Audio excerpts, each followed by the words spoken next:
Red rice అండి. ఇవి night నానబెట్టాను. శుభ్రంగా కడిగి ఒకసారి కడగాలండి, ఎక్కువసార్లు కడగకూడదు.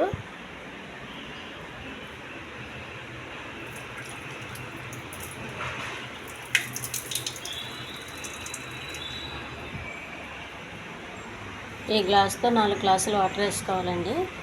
ఒక చిన్న గ్లాసు రెడ్ రైస్ వేసాను, అందుకే దీని నిండా నీళ్ళు పోసుకొని ఉడికించాలి. నీళ్ళు పోసానండి, స్టవ్ వెలిగిస్తున్నాను.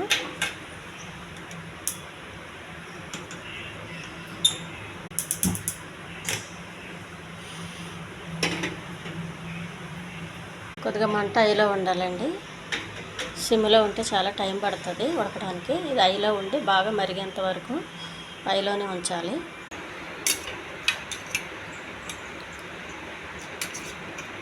సగం ఉడికిందండి. వాటర్ అంతా దగ్గరకు వచ్చేంత వరకు ఉడకాలి.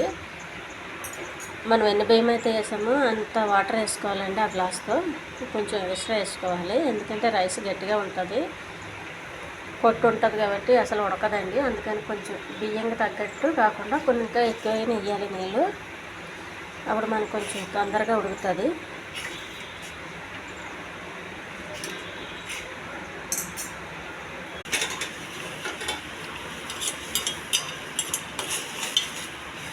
ఈ వాటర్ కూడా ఎగిరిపోవాలండి మొత్తం. దీన్ని గంజి వంపొద్దండి. గంజి వంపితే ఇందులో ఉన్న విటమిన్లు అన్నీ పోతాయి, మనకి తిన్నా కూడా వేస్ట్ అవుతుంది. అందుకని గంజి వంపకుండా ఓపికగా దగ్గరకు వచ్చేంత వరకు ఉడికించండి. ఇది ఉడికేదైతే చాలా టైం తీసుకుంటుందండి. అందుకు వారంలో 2 సార్లు 3 సార్లు వండుకుంటే సరిపోతుందండి. మనం వైట్ రైస్ వండినట్టుగా ఇది సులువుగా అవ్వదు, కొంచెం ఎక్కువనే టైం తీసుకుంటుంది. అందుకని కొంచెం వారంలో కొంచెం దూరంగా పెట్టుకుని వండుకోండి, వారంలో 2-3 సార్లు. లేదా ఇదే రైస్ తింటాను అనుకున్న వాళ్ళు ఇంకా అలవాటు అయిపోతుంది. కుక్కర్లో పెట్టకండి. కుక్కర్లో పెడితే ఏంటంటే ఈ రైస్ జిగురుగా ఉంటుంది కాబట్టి మనం మళ్ళీ నీళ్ళు పోసి ఉపయోగించాల్సి వస్తుంది, అందుకని మంచిది కాదు. ఇలా గిన్నెలో వండుకుంటేనే మంచిది. ఈ వాటర్ దగ్గరకు వచ్చి కాలది సిమ్లో పెట్టేయండి. మంట సిమ్లో పెట్టకపోతే మాడిపోతుంది. టేస్టీ ఫుడ్ అండి ఇది.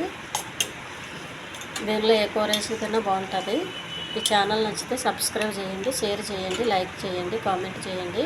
కొద్దిగా వాటర్ ఉండగానే స్టవ్ ఆఫ్ చేయండి. మొత్తం వాటర్ అయిపోయేదాకా వండితే అడిగిన మాడిపోతుందండి. గిన్నె మాడిపోతే అసలు తినలేము ఈ రైసు.